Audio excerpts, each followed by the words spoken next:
Bonsoir à toutes et à tous. Bienvenue sur El Maralebia pour ce nouveau numéro de Microscope. Merci pour votre fidélité. Soyez les bienvenus. Les réseaux sociaux pour réagir. Et je vous rappelle, chaque soir, Lotfi Double Canon vous ouvre l'antenne pour pouvoir vous exprimer. Voilà ce que vous vivez en Algérie, votre avis sur l'actualité ou sur le sujet du jour. Hier, nous évoquions dans le cadre de nos émissions ce fléau qui est en recrudescence et qui touche des dizaines de milliers d'Algériens chaque année maintenant depuis plusieurs décennies. Ce sont les haragas, enfin tout simplement. Ces Algériens, ces Algériennes, cette famille algérienne qui coûte que coûte tente de quitter le pays car il ne peut plus vivre dignement, librement. On a évoqué plusieurs raisons hier dans le cadre de nos émissions. Ce soir, nous allons évoquer tout un autre sujet, mais pas que. Ce sont aussi parfois des haragas car ils sont malades, ils ne peuvent pas se soigner en Algérie et ils mettent les moyens pour embarquer dans des embarcations de fortune, prendre le large, quitter l'Algérie via la Méditerranée. Parfois, ils laissaient leur vie, quitter leurs proches pour essayer de trouver l'Eldorado, trouver le mieux, le meilleur, la vie digne, notamment en Europe. Nous allons revenir sur la situation des handicaps. Alors, vous le savez maintenant depuis quelques années, pas si longtemps que ça, je crois que c'est il y a à peine 5 ans, le 14 mars, c'est passé Journée nationale du handicap en Algérie, mais le 3 décembre, c'est la Journée internationale des personnes en situation de handicap. Avec nos invités, nous allons essayer d'évoquer les choses qui ont certainement changé depuis l'arrivée d'Abdelmadjid Tebboune maintenant depuis plus de 5 ans, bientôt 6 ans dans cette nouvelle Algérie. Nous tenterons d'évoquer notamment les moyens, mais aussi parfois ces budgets qui sont utilisés et certainement pas pour les meilleurs postes. Alors, c'est une thématique toujours un peu complexe car nous tentons en vain d'accueillir, d'inviter le ministère de la Santé ou encore les ONG, les associations qui s'occupent du handicap en Algérie. Mais en tout cas, pour notamment les associations, souvent elles refusent car elles ne peuvent pas. C'est pas qu'elles ne souhaitent pas, mais elles ne peuvent pas participer. Sur notre antenne, vous avez compris un peu pourquoi, pour éviter les représailles ou les problèmes. Juste derrière, juste un rappel avant d'accueillir nos invités. En 2021, l'accueil des athlètes en e-sport de retour à Tokyo, c'était en 2021. Ils étaient livrés à eux-mêmes, des images d'ailleurs qui avaient fait le tour de l'Algérie, mais le tour du monde entier, ça en disait long sur les moyens mis en place déjà depuis les années précédentes auxquelles est arrivé le nouveau président Abdelmadjid Tebboune. Donc des images qui avaient fait le tour du monde et qui avaient scandalisé l'opinion. On se souvient d'ailleurs de la judoka algérienne Chérine Abdellaoui qui est malvoyante et qui avait remporté l'or lors de la finale des moins 52 kilos donc en judo. Je vous le disais, donc c'était des athlètes livrés à eux-mêmes, une scène qui s'est déroulée un 2 septembre à l'aéroport Ouari Boumedienne et d'autant plus que ces sportifs affichaient un meilleur palmarès, 12 médailles dont 4 en or, comparé donc aux valides, si je puis me permettre, qui étaient revenus des JO sans aucune médaille.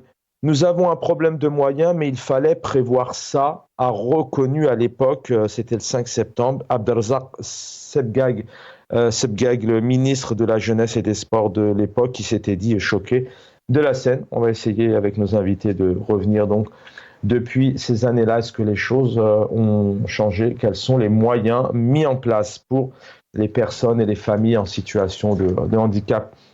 Pour en parler ce soir, le plaisir d'accueillir le docteur Abdelhamid Mhanni. Bonsoir et bienvenue. Vous êtes médecin et chercheur. Bonsoir, docteur. Bonsoir, Assi. Merci. Bonsoir à Chaban. Bonsoir à toute l'équipe de Maralebia. Merci. Plaisir de vous revoir. Spectateurs et ainsi qu'à vos invités. Merci infiniment, plaisir de vous retrouver. Avec nous aussi, il est à Paris, ingénieur économiste. Il nous pourra aussi nous parler du côté budget parce que les moyens alloués sont importants, notamment pour le quotidien des Algériens, mais aussi pour la santé et le handicap. Lies Djebaili, bonsoir. Bonsoir Chaban, merci pour l'invitation et je salue notre docteur Mhanni et tous les spectateurs qui nous suivent et aussi l'équipe de Maralebia qui assure la couverture. Merci à vous encore. Merci. Merci infiniment. Docteur Hanni, je vais commencer avec vous. On sait combien les difficultés sont nombreuses en Algérie et combien certains secteurs sont oubliés, de par d'abord les images que nous voyons, les personnes avec qui nous discutons, les témoignages que nous recevons, mais aussi l'absence d'orientation, l'absence de communication, de statistiques, de budget alloué, mais aussi l'absence de bilan. Abdelmajid Tebboune sort d'un mandat de 5 ans où rien n'a été dit, serait-ce que des éléments émanant du pouvoir. Qu'est-ce que vous pouvez nous dire ce soir sur la situation du handicap, mais aussi de la santé en général? Écoutez, si vous regardez la situation déjà de l'Algérien normal, qui n'est pas handicapé, déjà sa situation est vraiment catastrophique du point de vue de la cherté de la vie, du point de vue de l'inflation, le chômage, à tel point que l'Algérien, il a complètement désespéré, il commence à penser plutôt à la harga.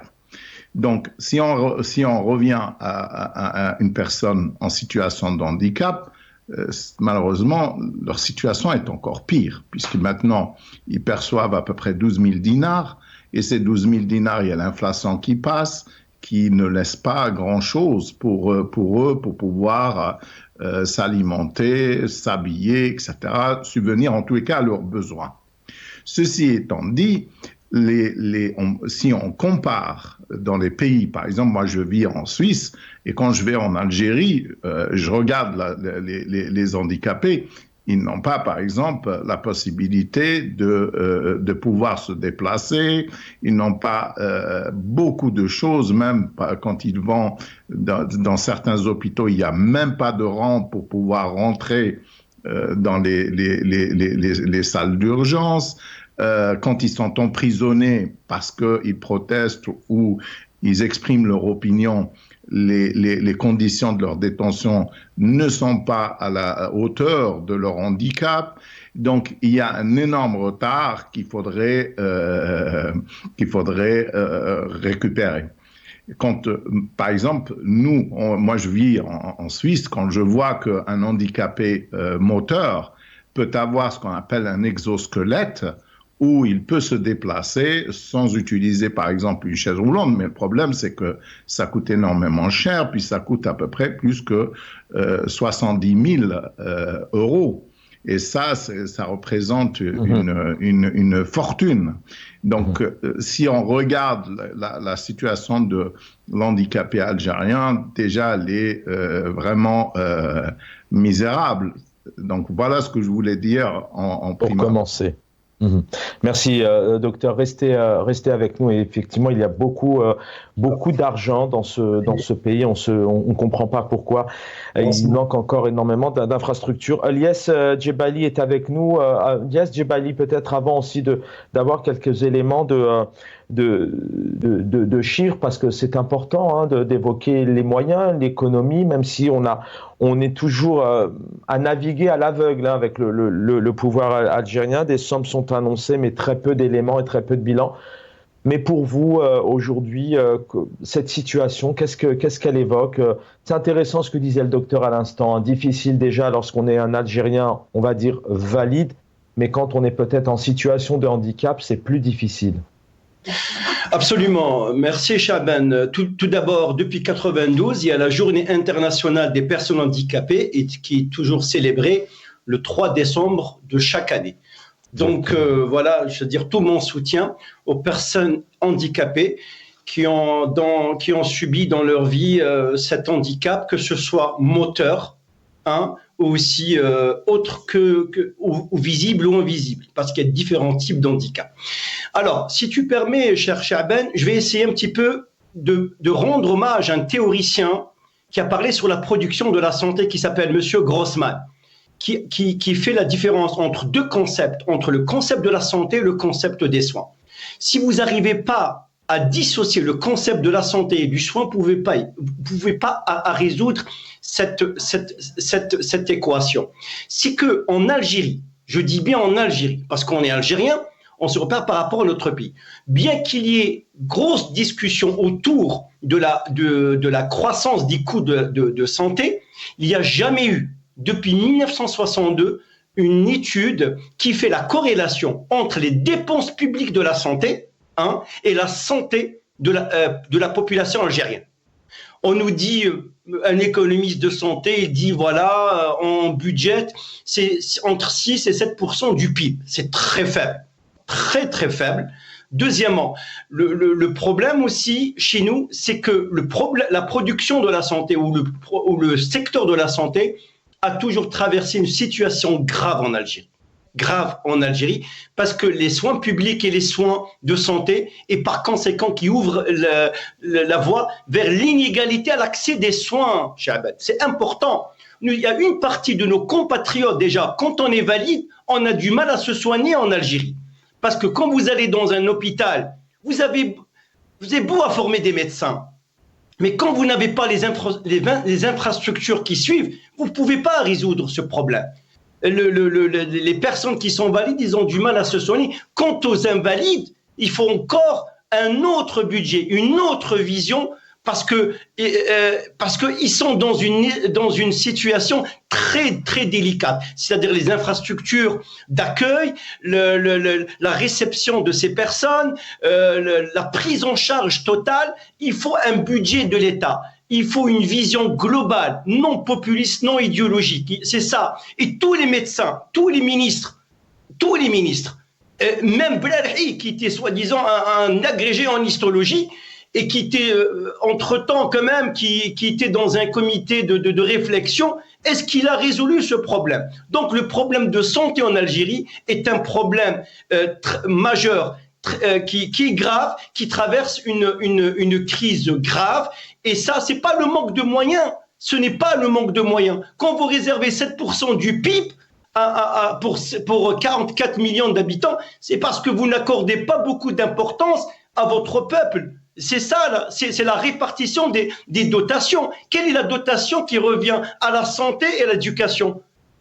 Moi, j'ai rien contre l'armée. Quand vous attribuez 25 milliards de dollars à l'armée, et donc il faut aussi penser à la santé de votre population. Il y a un slogan qui dit « Un grand pays se reconnaît par les hôpitaux et par les bâtiments ». Si vous n'avez pas les infrastructures hospitalières, vous pouvez pas résoudre ce problème. Quant aux privilégiés de la nomenclature qui ont des moyens, eux, ils peuvent se permettre de se soigner à l'étranger. Ils prennent un vol à Paris, ils se soignent, ils rentrent. Quant aux malheureux citoyens qui se trouvent dans le fin fond Béji Mortal ou dans un village reculé du pays, comment il va se soigner? Quand il va à l'hôpital, on lui dit ramenez une couverture. Quand il va à l'hôpital, ramenez ceci, ramenez cela. C'est plus un hôpital. Donc, forcément, c'est un problème majeur qui se pose pour un pays, soi-disant, qui occupe la 3e puissance économique en Afrique. Et ce problème-là, il faut le résoudre impérativement. Et la responsabilité, c'est normal, incombe la puissance publique. Qui dit la puissance publique? C'est l'État algérien. C'est lui qui doit résoudre. Moi, j'ai une pensée pour ces handicapés qui souffrent, des fois qui n'ont pas. J'ai assisté, même ici dans la diaspora à Paris, la cotisation pour un fauteuil roulant. Pour un fauteuil. C'est ça la question. Principal qu'il faut résoudre impérativement, le concept de la santé et le concept des soins. Merci. Restez avec nous, Elias Djebali. Le plaisir d'avoir ce soir le docteur Mahani. Docteur, c'est vrai que vous l'évoquiez tout à l'heure. Vous parliez d'abord de la santé en général. Cette semaine, je discutais avec une amie très proche, qui disait qu'il fallait apporter ces couvertures. C'est cette semaine concrètement, ces couvertures à l'hôpital de Salitri, à l'hôpital de Tizi Ouzou. À peine le malade est sorti qu'un autre malade arrive sans qu'il y ait des désinfections. Il faut apporter aussi ces repas. L'été dernier, j'étais sur Alger. Il y a une jeune femme et son papa qui est en plâtre avec des béquilles. Vu qu'il n'y a pas d'ascenseur, elle était obligée de monter les escaliers sur les genoux. On essaie aussi de comprendre ce soir pourquoi dans ce pays-là, avec autant de moyens, aussi bien les personnes en situation de handicap et les personnes en situation valide, mais qui font appel à des soins, ont du mal à être accueillis comme il se doit. À quoi cela est dû? C'est de l'argent qui n'est pas utilisé, c'est de l'incompétence, c'est peut-être de la dilapidation? Alors, d'abord, il n'y a pas une bonne volonté politique, une bonne dose de bonne volonté politique pour pouvoir régler ce problème qui perdure. Et ça date pas de hier. C'est vraiment un problème qui date depuis très très longtemps. On a essayé de réfléchir et d'essayer d'inventer des concepts, mais malheureusement il n'y a pas une bonne volonté, une bonne dose de volonté politique pour pouvoir régler ce problème. Est-ce qu'il est gérable et réglable? Oui. Mais le problème, il faut toujours avoir de la bonne volonté. Et là, le pouvoir ne met pas la main au porte-monnaie pour pouvoir dépenser suffisamment pour la santé de la population. Alors, quand il s'agit encore des handicapés ou des personnes en position de handicap, c'est encore pire. La situation, elle est vraiment catastrophique. Vous ne pouvez pas. Maintenant, si on pose la question du point de vue de gouvernance, c'est effectivement, quand vous regardez à la lecture du budget, vous comprendriez aisément que le pouvoir ne fait pas suffisamment, ne sort pas les moyens pour pouvoir endiguer ce problème. D'autre part, si vous voulez, maintenant, on peut régler ce problème.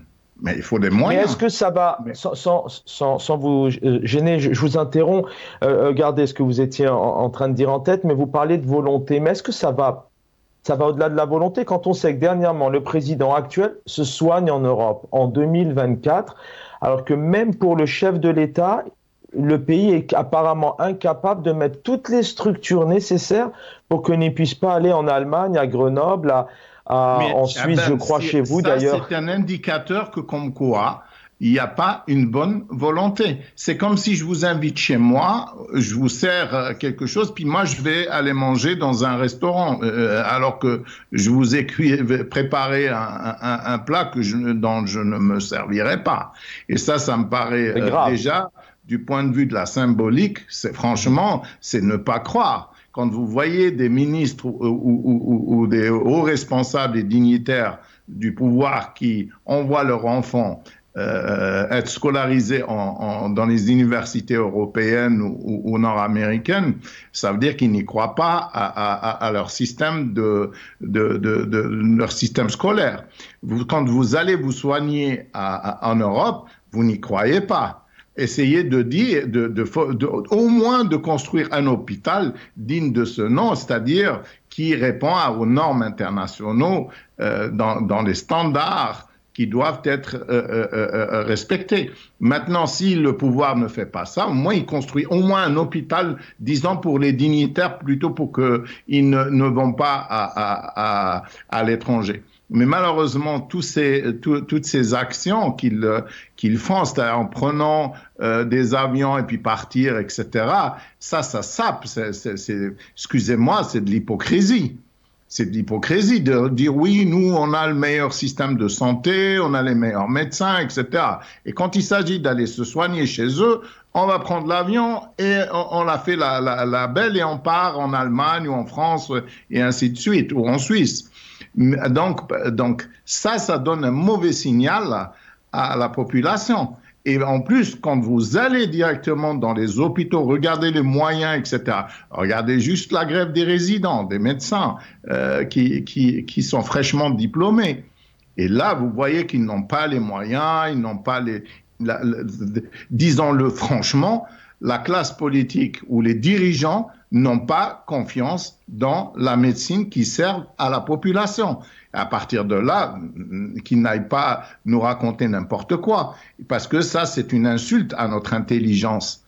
Nous ne pouvons pas accepter ce genre de discours, de double standard, où d'un côté, ils disent « ouais, mais c'est la meilleure, nous, on est les meilleurs en Afrique du Nord, on est les meilleurs parmi les meilleurs dans toute l'Afrique et même dans le monde ». Et puis par la suite, ils prennent l'avion et ils s'envolent sous d'autres cieux. Ça paraît pas logique. D'abord, le politicien doit tenir un discours qui doit être cohérent. par rapport à son action. Malheureusement, c'est un pouvoir qui refuse de passer aux urnes pour pouvoir recevoir le quitus, c'est-à-dire que dire voilà que c'est des bons politiciens qui peuvent travailler pour l'intérêt du pays et pour l'intérêt de la population. Je vous rappelle que la santé de la population est un élément clé de la sécurité nationale. Parce que si votre peuple il est malade gravement, il sera décimé par les maladies, malaria, Covid, etc. Et j'en passe les maladies, ça serait quand même grave. Et là, vous allez, avec tous vos avions, missiles et tout l'armement que vous avez payé à prix d'or, vous allez pouvoir protéger que des morts. Alors que la population, elle a besoin aussi de santé. Moi, j'en suis convaincu que si le pouvoir se dit voilà, on va cette fois-ci, on va réduire le budget défense, mais on va consacrer ce budget, une bonne partie, vers la santé ou vers l'éducation nationale. Je suis sûr que les choses iraient un peu mieux. Mais là, comme je vous ai dit, il y a un manque flagrant de volonté. Et quand il y a un manque flagrant de volonté, vous ne pouvez rien faire. Ce n'est pas possible. Voilà. Merci, docteur. Restez avec nous. Un manque de volonté flagrant. Je vais pousser un peu plus avec vous, Olyes Djebali. On connaît l'Algérie, on sait comment est le pays, on en parle assez, pays continent et toutes ces richesses. Il y a beaucoup de moyens, des compétences, des médecins qui, malheureusement, des chercheurs, des neurochirurgiens, ils sont nombreux à ne plus pouvoir exercer au pays. Au-delà de cette volonté, Olyes Djebali, est-ce qu'il n'y a pas un problème aussi systémique? Est-ce que le fait qu'aujourd'hui, on prend les transports par exemple, comment est-ce que demain le pays pourrait réellement développer ses infrastructures jusqu'à ce que les personnes en situation de handicap puissent vraiment se déplacer normalement, alors qu'on sait combien il y a des difficultés en termes de transport général? Est-ce que le pays n'est pas gangréné dans une sorte de système où les choses malheureusement sont cloisonnées et ne peuvent pas avancer au-delà de cette compétence par exemple? Mais Chaben, au fait, ce n'est même pas question de compétence. C'est pas question de compétence. Nous avons les compétences. Nous avons les médecins. Nous avons des neurochirurgiens. Nous avons eu, je pense, l'un des plus grands théologues, c'était M. Guidoum de Constantine, qui opérait à Batna, à Constantine, des accidentés graves et qui venait même ici. Je veux dire qu'il y avait, Allah yarhamou, je pense, on avait des grands cardiologues. Je me rappelle des grands cardiologues, des gastro. C'est pas question de compétence. C'est une question de gestion. C'est une question de vision. Quand vous n'avez pas des modes de gestion performants, vous ne pouvez pas. C'est-à-dire vous avez le contenu, le contenant. Nous avons le contenu. Nous avons toute cette richesse intellectuelle, toute cette jeunesse qui est formée à bras-le-corps, qui sort des universités. Nous avons des ingénieurs, nous avons des juristes, nous avons tout. Mais derrière ne suit pas. Il faut une infrastructure, il faut une assise. Est-ce que depuis 62, est-ce que l'Algérie où les décideurs ont réformé, il y avait une réforme en profondeur du système de santé en Algérie? J'aimerais bien connaître. Non. Est-ce que nous avons mis en place des indicateurs clés pour mesurer l'efficacité et l'efficience de notre système de santé? L'efficacité, c'est-à-dire le praticien, et l'efficience, ce qu'on appelle la rentabilité, la performance, pour voir si notre système de santé il tient ou pas. C'est une question aussi de financement, la question du système de prestation. Est-ce qu'il y a une équité aussi ou pas? Et tous ces indicateurs, tous ces ingrédients doivent se retrouver, se converger pour mettre en place un vrai système de santé. Est-ce que nous avons des cliniques pour? Est-ce que nous avons des hôpitaux adéquats pour ou pas? C'est ça la question. Qu'est-ce qui se passe alors dans cette nous avons vu Algérie? Que se passe-t-il dans cette nouvelle Algérie, dans cette nouvelle gouvernance où le président, on le rappelle, Tebboune a mis plus de 2 mois, quasiment 2 mois et demi avant de mettre une gouvernance en place après le 7 septembre. C'est vrai que c'est des éléments que vous êtes en train de décrire avec ceux du docteur Mhani, mais qu'est-ce qui se passe au sein de ce pouvoir en termes de santé, par exemple? On n'a pas eu d'éléments de projets à venir, comme vous le dites, de projets politiques, d'orientation, de vision sur les 3-5 ans à venir. Vous savez, j'ai reçu un message d'un compatriote qui se trouve dans le sud en Algérie. Ça m'a touché. Il m'a dit, il y a une voisine, il fallait qu'elle fasse entre 60 et 70 kilomètres pour accoucher parce qu'il y avait pas ce qu'on appelle une unité de gynécologie, de néonatologie. Pour accoucher, il n'y a pas. Donc, il fallait qu'elle fasse 60 kilomètres dans le sud de l'Algérie. Dans le sud qui alimente toute l'Algérie. Sans le sud, l'Algérie tombera. C'est ça la question. Le sud, où le pétrole coule à flot, où le pétrole permet de financer, de prendre en charge le restant du pays, le nord du pays. C'est ça ce qu'on appelle l'inégalité. Moi, j'ai une pensée pour nos compatriotes du sud, absolument, Ahl el-Janoub, qui souffrent, je veux dire, qui ont leur pétrole et qui n'ont pas des infrastructures. Ou est-ce qu'il y a un grand hôpital dans le sud, sauf si c'est des hôpitaux qui sont destinés pour une certaine case, c'est tout. Mais est-ce que le citoyen moyen, lambda, qui habite à Beji Mourtar, qui habite à 45 km de Beji Mourtar, à côté de la frontière libyenne, est-ce qu'il bénéficie des soins? Oui, même celui qui habite à Alger, il peut aller à l'hôpital Mustafa Bacha, ou même celui qui habite à Constantine, il peut aller à l'hôpital Ben Badis. Mais moi, quand on fait un raisonnement dans sa globalité, tout le peuple, parce qu'il y a une égalité entre citoyens, parce que nous sommes tous Algériens, donc nous avons des droits et des devoirs. Quand l'État est défaillant en termes de gestion, ne fournit pas le minimum. Monsieur Tebboune a été élu le 7 septembre, mais la gouvernance elle a été mise en place. Où sont ces projets dont on nous parle? Où sont ces projets? Quand il a eu un pépin médical, lui il est parti en Allemagne, il est parti dans un hôpital Luxion en Allemagne. Mais si vous prenez un citoyen lambda, s'il lui arrive quelque chose, c'est la mort qui l'attend. C'est la mort à petit feu. C'est ça ce dont il faut dénoncer. Nous dénonçons pas parce qu'on est chabaoui populiste. Nous dénonçons de façon objective. Il est impérativement de mettre le paquet sur 2 secteurs clés de notre pays. L'éducation pour former l'élite de demain, ceux qui vont gérer ce pays. C'est normal. C'est pas ceux maintenant qui gèrent le pays. Tôt ou tard, s'il y a une autre génération. Et le système de santé, pour avoir un pays performant, on n'a pas besoin, je veux dire, il faut guérir nos patients. Et c'est pas quand ils partent à l'hôpital, hein, ils ont la peur au ventre de ne pas trouver le médicament, de ne pas trouver le fil ou la couverture, ou la bouteille d'eau qui manque, ou le plat qui n'est pas réchauffé. Tout ça, il faut une refonte en profondeur du système de santé en Algérie. Les exemples sont nombreux, on l'a vu d'ailleurs en 2021 dans le cadre de la Covid, c'est 2021, c'est il y a quelques mois où les Algériens essayaient de porter des bouteilles d'oxygène vieillissantes pour s'oxygéner. C'est vrai que ça en dit long, les exemples sont très longs.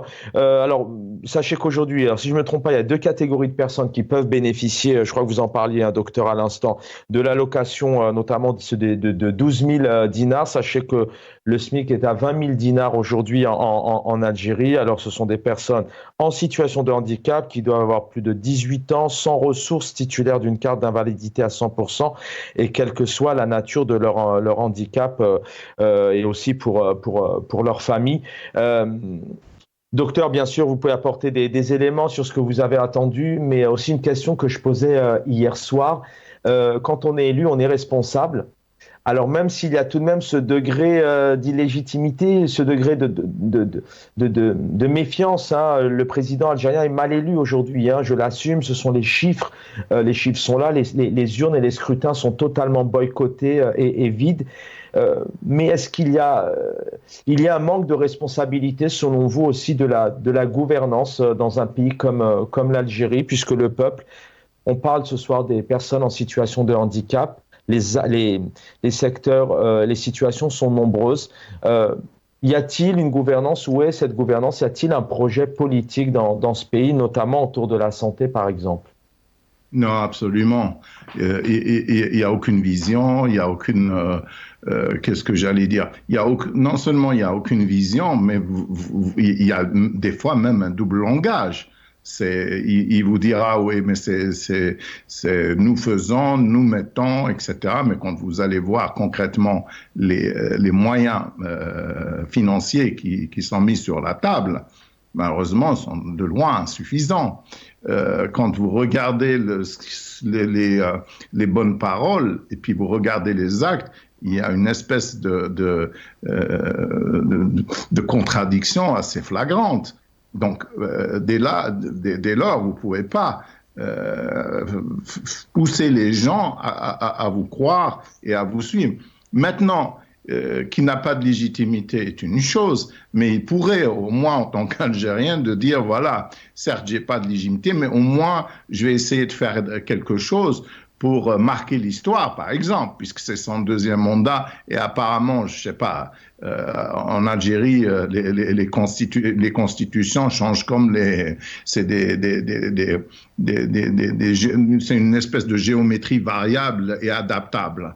Maintenant, si il veut laisser au moins une empreinte positive, on va dire, s'il part, il part sur une touche positive, il peut faire des choses. Il peut faire des choses, et notamment dans la santé, qui est un secteur qui est stratégique, puisque ça rentre dans le cadre de la sécurité nationale.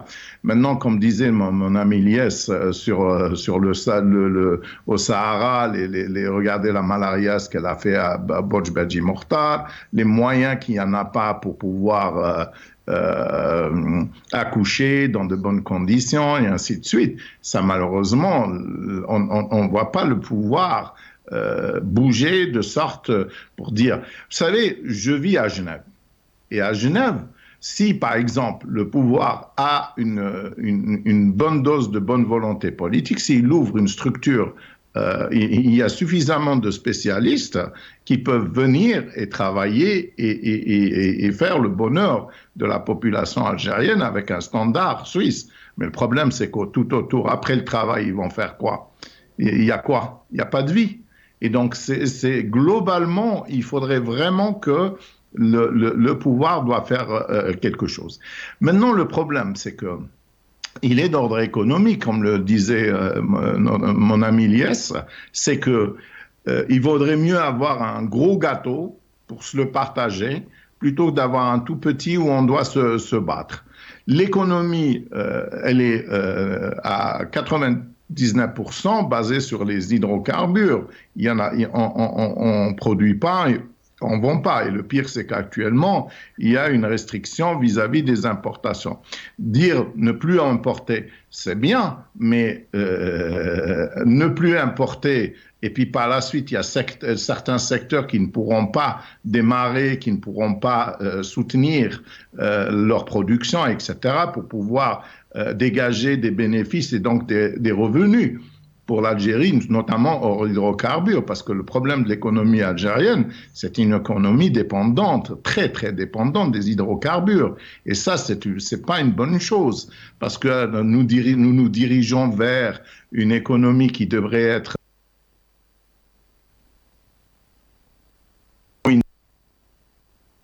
les hydrocarbures probablement vont voir leur place de plus en plus amoindrie. Et là, l'économie, justement, on devrait trouver des créneaux pour pouvoir dégager des revenus pour pouvoir les utiliser, que ce soit dans le développement, notamment de la santé, dans le développement de l'éducation, parce que la meilleure richesse qu'un pays possède, c'est son peuple, c'est ses cadres. Les cadres, ils existent, la compétence, elle existe. Ce n'est pas le problème de la compétence ils existent, les compétences. Mais maintenant, pouvoir les mettre ensemble, les ramener, leur donner les moyens pour pouvoir travailler d'une manière digne, là, malheureusement, on est loin encore de cette situation où elle serait au bénéfice du malade en général et de l'handicapé en particulier. Merci docteur, restez avec nous. Lies Djebali, je voudrais peut-être évoquer aussi un sujet avec vous qui est certainement en lien, parce que c'est vrai que souvent on essaye de prendre de la hauteur pour comprendre pourquoi les recettes elles sont liées aux hydrocarbures et pourquoi vous parliez des budgets qui sont alloués, qui sont conséquents sur la défense et la santé, l'éducation. On n'a pas d'éléments. Est-ce qu'aussi l'expression dans ce pays, malheureusement, alors on avait des associations cet après-midi au téléphone et qui nous disent malheureusement, voilà nos difficultés. Mais voilà, si on parle, et je vous dis vraiment les choses comme elles sont, on nous dit clairement, si on parle, notre local va sauter, notre budget, enfin, on risque demain de fermer. C'est un élément important aussi de pouvoir crier sa colère pour pouvoir avancer, de pouvoir écrire, de pouvoir faire appel aux médias.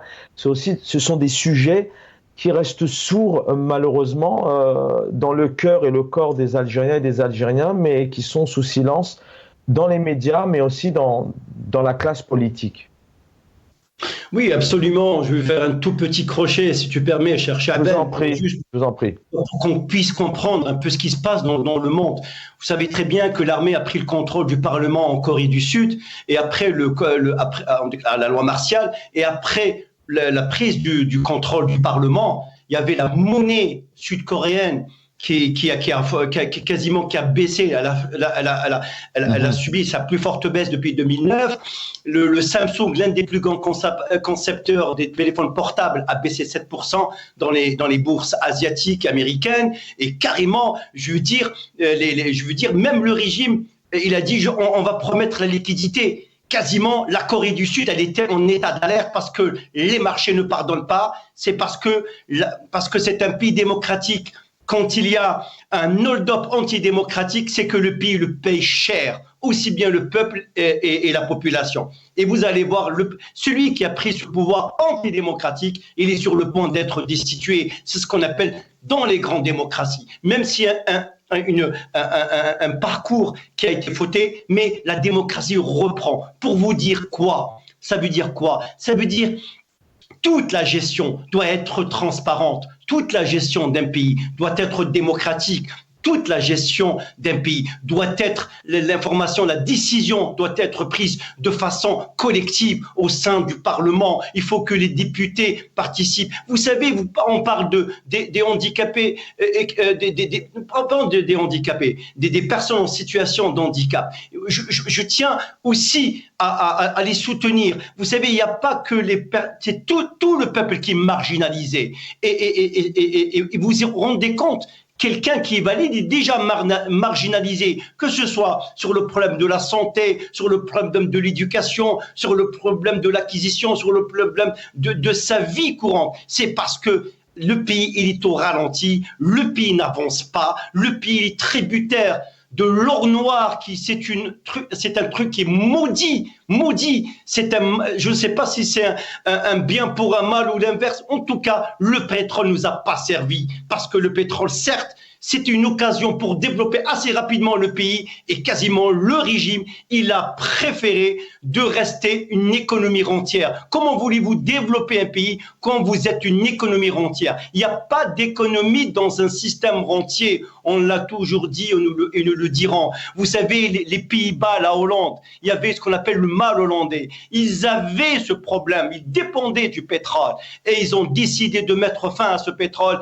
et de consacrer dans les grandes infrastructures, dans la conception des grandes industries. Et la Hollande, elle fait partie des 5e ou 6e puissances économiques en Europe. Donc, c'est une question de gestion, c'est une question de démocratie. Oui, c'est la démocratie. Dans un pays démocratique, on partage l'information. On ne décide pas tout seul. On appelle aux compétences. On les élimine pas parce qu'ils sont pas d'accord avec une vision, avec une opinion. Vous vous rendez compte? Si tout ça, on le paye maintenant. La gouvernance, tant que le pays, je dis bien tant que le pays, tant que les décideurs, Je ne sais pas qui décide. En tout cas, je parle de décideur de façon implicite. Donc, ils ne pensent pas à changer le pays. Le pays ne va pas avancer. Le pays ne peut pas avancer avec des slogans. On ne peut pas construire un pays shi'arat. Shi'ar, non. Shi'ar, il est bien pour faire le buzz. Mais on ne peut pas construire un pays. Il faut une refonte totale de la maison Algérie, sur le plan politique, sur le plan économique. On nous parle d'investissement dans les énergies fossiles. Vous vous rendez compte? 36 milliards, où sont ces 36 milliards? Monsieur Tebboune qui est parti en Chine nous a promis, parce qu'on est tous Algériens, a promis que les Chinois vont investir 36 milliards de dollars. 36 milliards de dollars sur 3 projets. Où sont ces projets? Aucun investissement n'a eu lieu. Pourquoi? Parce que les Chinois maintenant, ils sont très pragmatiques, ils cherchent leurs intérêts tout en faisant attention que les relations sino-algériennes soient correctes. C'est ça, il faut qu'on s'ouvre au monde. On ne peut pas rester seul, on ne peut pas décider seul. On est dans un marché globalisé, on est dans un monde globalisé, on est dans un monde multipolaire, il faut qu'on cherche nos intérêts, l'intérêt du peuple algérien prime avant tout. Donc, je dis, certes, les personnes en situation de handicap, ils sont marginalisés, mais je dis, toutes les franges de société sont marginalisées, quasiment toutes les sociétés. Et je tiens à rendre hommage aux médecins, parce qu'ils ont fait une grève de façon légitime, vous vous rendez compte, légitime, parce qu'ils ont le droit de passer des concours, parce qu'ils ont le droit de devenir des spécialistes, mais il faut ouvrir les postes. Qu'est-ce qui fait en sorte, pourquoi ne pas leur ouvrir? Il y a des déserts médicaux, Charbel. Il y a des déserts médicaux, il n'y a pas d'équipement. Moi, je tiens aussi, par le biais d'El Magharibiya, je lance un appel à Sonatrach, le fleuron de notre industrie.